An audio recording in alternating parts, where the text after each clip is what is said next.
What's changed is we've got more professional, I think. Also, the technology's moved on. So we can deliver stuff now that was very difficult back in 2007. So the frameworks, the software, the cloud technology, that's moved on hugely. We also have our own products now, which can do things that we wished we could do back in the early days. And it's also become a lot more standard. So the networks and security that we were having to invent, like how do you keep control systems secure? How do you, all this, the concept of digital security, it's just a given now, but Yeah, back then it was completely new. yeah. So now there's a language that's evolved around it. At least a lot of people understand it.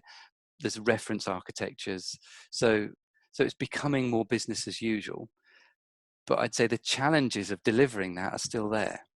So although it's seen as something, yeah, everyone should have this and we all want it, actually getting stuff to work still remains a challenge. Okay. Why do you think that is, though?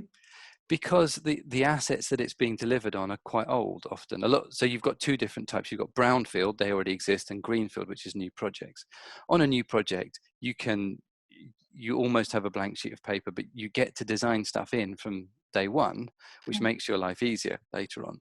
But if you've got an existing asset that you want to retrofit stuff, often the business case isn't always there.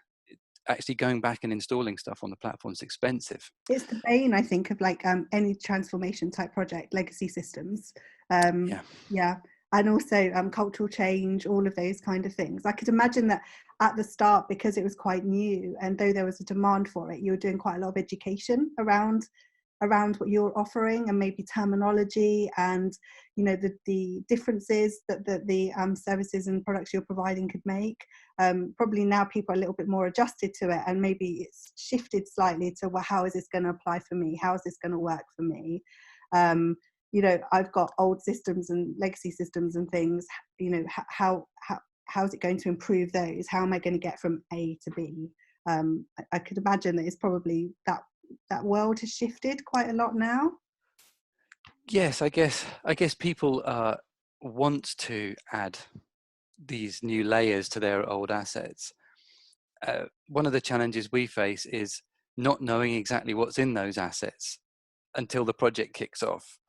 So actually understanding the effort involved is very difficult up front, because when you actually lift the lid, right, really small stuff, but how people have named things, that they can, on a 20, 30-year-old asset, can be completely different.